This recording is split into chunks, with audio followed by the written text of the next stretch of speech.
বার্নপুরের হীরাপুর অঞ্চল সংলগ্ন দামোদর নদীর ওপর তৈরি দুটি অস্থায়ী সেতু ভেসে যাওয়ায় স্থানীয় বাসিন্দাদের জীবনযাত্রা ফের একবার বিপদের মুখে পড়েছে।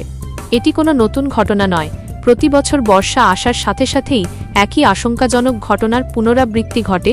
জলস্তর বৃদ্ধি পায়, অস্থায়ী সেতু ভেসে যায় এবং দৈনন্দিন জীবিকার তাগিদে নদী পারাপার করা হাজার হাজার মানুষকে চরম অবহেলার শিকার হতে হয়। দুই জেলাকে যুক্ত করা এই পথটি বন্ধ হয়ে যাওয়ায় মানুষের কাছে এখন দুটিই পথ খোলা রয়েছে। হয়তো উত্তাল নদীতে নৌকার ওপর ভরসা করে জীবন ঝুঁকিতে ফেলা, নয়তো অনেকটা পথ ঘুরে গিয়ে অতিরিক্ত সময় ও অর্থ অপচয় করতে বাধ্য হওয়া। প্রতিশ্রুতির সেতু বছরের পর বছর ধরে তৈরি হলেও নদীর ওপর আজও একটি স্থায়ী সেতু গড়ে উঠল না। বছরের পর বছর ধরে প্রশাসনের পক্ষ থেকে স্থায়ী সেতু নির্মাণের অনেক দাবি ও প্রতিশ্রুতি দেওয়া হয়েছে, কিন্তু বাস্তবে ফলাফল এখনও শূন্য। প্রতি বছর সেতু ভেসে যাওয়ার ফলে সৃষ্ট এই মানবিক সমস্যাকে কেবল বর্ষার মৌসুমি প্রভাব বলে এড়িয়ে যাওয়া যায় না। আপনাদের আমি বলেছি, আগেও বলেছি, সরকারে আসার আগেও বারবার আন্দোলন আমরা করেছিলাম এবং সরকার আসার পরে আমি আপনাদেরকে বলেছি যে আমাদের এর ওপর ব্রিজ হচ্ছে।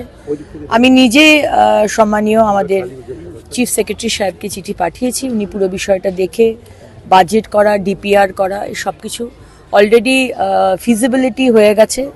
সার্ভে যেটা বলে ওটা রাইটস থেকে করা হয়েছে, অলরেডি সেটা হয়ে গেছে। এখন ডিপিআর করে শুধু ওয়ার্ক অর্ডার বানানো বাকি রয়েছে।